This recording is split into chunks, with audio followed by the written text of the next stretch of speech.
Friends, hello, welcome back. Our first HUD event is here, the Lit versus Grit event. The big question, you see the sets come out, you see the packs come out. Should you complete the Lit versus Grit sets? And we're going to take a look at them real quickly. It costs you, what do you want about, I want to say 8 collectibles for the untradeable one. And if you want to get a tradable one, it is 10 collectibles. It should be the same for everybody, right? Yeah, 1, 2, that is not what I'm looking for here. That's for the upgrade to the 90. Let's take a look. Lit versus Gritty, no matter stardom set. This is the one that's tradable. Yeah, 10 collectibles.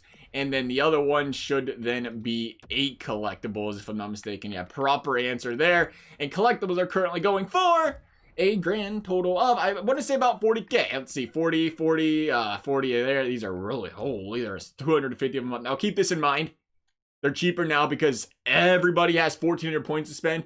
And everybody that just got the game today for the first time is opening their loyalty packs. And if you remember, if you had the game ahead of time, you already opened them, good chance of getting a gold collectible out of those. So there's a whole smack load of packs being ripped right now that have gold collectibles. So that is why they are as cheap as they are. Keep that in mind. But I will say 1, 2, 3, 40k. I think they are about 40k. Yeah, they're right around 40k right now.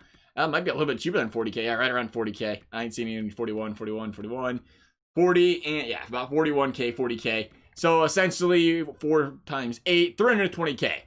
360k if you want to do the 91. Which ain't a bad price.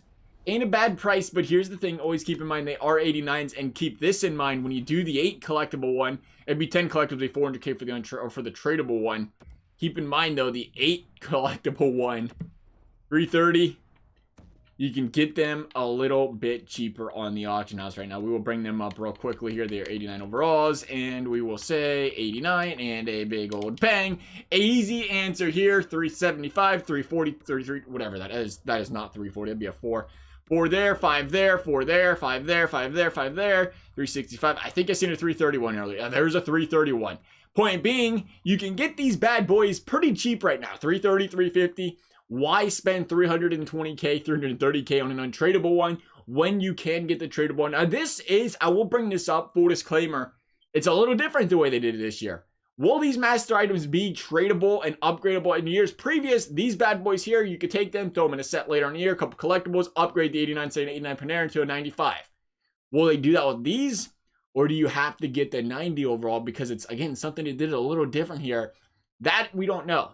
We won't know until it happens. Call it a gamble, I guess, for the first time. Or it won't even be the first time around. It'll be a ways down the road until we figure that out. That is the challenge there. Because then you'd say, you know what, get the 90 and it's worth it. I still think this is one of those cases, though, where you do try to avoid this set. Now, always keep in mind, if you have a bunch of players later on tradable, you want to trade them in, you do what you do want to do there. But as far as doing this set and saying, you know what, long game type of concern here, I think you wait. If you want to get the 90, I think that might be, honestly, what I think I might do here is I might look at the 90. I might try to get the 89 in an auction house, 250, 300k if it's there. But here's the thing. These things stay out for 2 weeks. You have an 89 overall Lit versus Grit lone item choice pack. And these bad boys, there's 2 of them.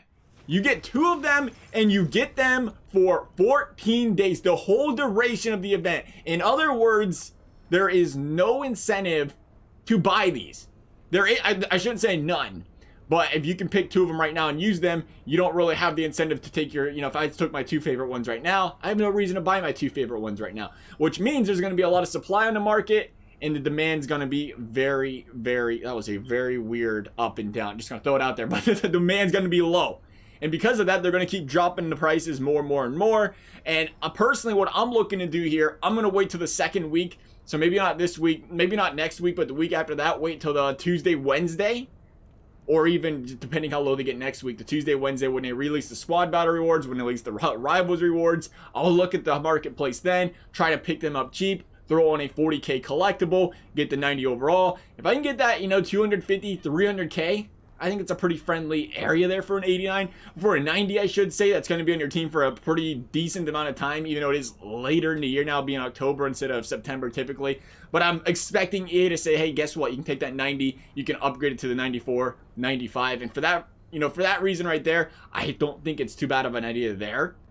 I'm going to take the Panarin and wheel it. But if we're being completely honest here, the way I'm thinking about this, I'm thinking these bad boys drop a little bit, and then they get taken out of packs, and then you can potentially maybe even flip them down the road. Because here's the one thing you do have to keep in mind. I know it's very, You know, it's very easy to say it's an 89 overall. No 89 overall is worth this much this time of the year. But let's not forget, if EA does what they did last year with the trade-in sets down the road, the 89 90s, it was going for 200, 300K later in the year because of the fact that you could trade them in for the upgraded version and they'd go for a lot. So that's something to keep in mind there. Another reason I think, you know, if you complete the set, you want to complete the tradable one. If you want to complete the tradable one, you're paying 400K. You might as well just buy the player off the auction house at that price. So I like the idea of buying them off the auction house, at least so far early in the year. That seems like the way to go there. And then again, you can always resell, you can upgrade if you want to go that direction, but it seems to be the cheaper route right now with how much it costs from a collectible standpoint, unless you have a bunch again laying around that are untradeable, you have nothing to do with. I know a lot of people love going that direction, and hey, if you want to go that direction, by all means go that direction. But I think we're talking here pure spending coins on collectibles, sellable stuff, not quite worth it yet. Even the 90 overalls though, I mean, you can even get those on the auction house right now for under 90K or for under 400K. So even those, you don't have to stress too much about doing a set. Right now, it feels like a straight avoid set for me. That's our thoughts though. As always, would appreciate you guys considering subscribing. Never have to. Otherwise, thank you guys for watching. We'll see you next time.